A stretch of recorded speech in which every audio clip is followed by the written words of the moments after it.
राम राम दोस्तों, आज हम आपको सुनाने जा रहे हैं भाद्रपद पूर्णिमा व्रत कथा। चलिए शुरू करते हैं। भाद्रपद महीने की पूर्णिमा बहुत खास मानी जाती है। इसी दिन से पितृपक्ष की शुरुआत होती है और साथ ही उमा महेश्वर व्रत का पालन भी किया जाता है। इस दिन सत्यनारायण भगवान की पूजा और कथा करने का विशेष महत्व है। मान्यता है कि इस दिन व्रत करने से दुख दर्द दूर होते हैं, सुख समृद्धि आती है और भगवान विष्णु तथा माता लक्ष्मी की कृपा प्राप्त होती है। चंद्रमा अपनी 16 कलाओं से परिपूर्ण होता है, इसलिए इस दिन चंद्रदेव की पूजा और उन्हें खीर का भोग लगाना भी उत्तम माना गया है। द्वापर युग की बात है। माता यशोदा ने श्री कृष्ण से कहा, हे कृष्ण, ऐसा कौन सा व्रत है जिसे करने से स्त्रियों को सौभाग्य और मनुष्य को मनोकामना सिद्धि मिले। तब श्री कृष्ण ने कहा, माता, स्त्रियों को 32 पूर्णिमा का व्रत करना चाहिए। इससे अचल सुहाग, सुख और समृद्धि मिलती है। उन्होंने एक ब्राह्मण दंपति की कथा सुनाई। वहाँ एक धनेश्वर नामक ब्राह्मण था जिसकी पत्नी रूपवती थी, बहुत सुशील थी, घर में धन्य धान से भरा था, पर दोनों संतानहीन थे। एक दिन एक तपस्वी योगी उस नगर में आया। वह हर घर से भिक्षा लेता, लेकिन धनेश्वर के घर से भिक्षा नहीं लेता। कारण पूछा तो योगी ने कहा, संतानहीन के घर का अन्न पतित माना जाता है। धनेश्वर दुखी होकर योगी के चरणों में गिर पड़ा और संतान प्राप्ति का उपाय पूछा। योगी ने बताया, देवी चंडी की आराधना करो।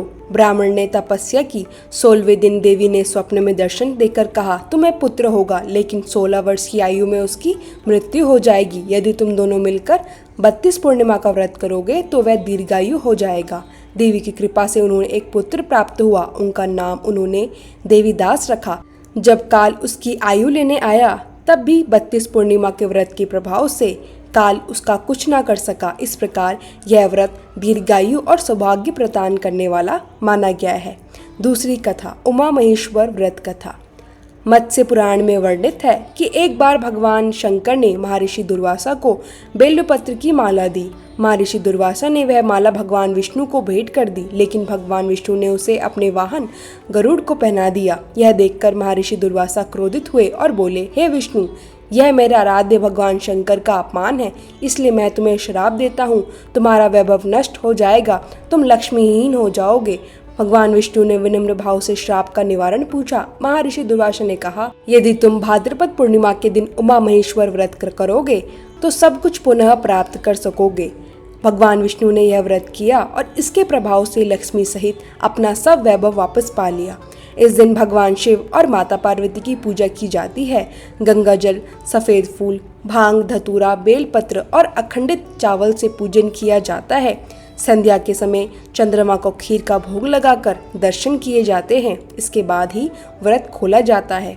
इस प्रकार भाद्रपद पूर्णिमा के दिन सत्यनारायण व्रत कथा और उमा महेश्वर व्रत कथा सुनने से भक्तों के सभी कष्ट दूर होते हैं, सुख समृद्धि आती है और भगवान शिव, माता पार्वती तथा भगवान विष्णु की कृपा प्राप्त होती है। तो बोलिए उमापति शंकर भगवान की जय, लक्ष्मीपति नारायण की जय। राधे राधे श्याम।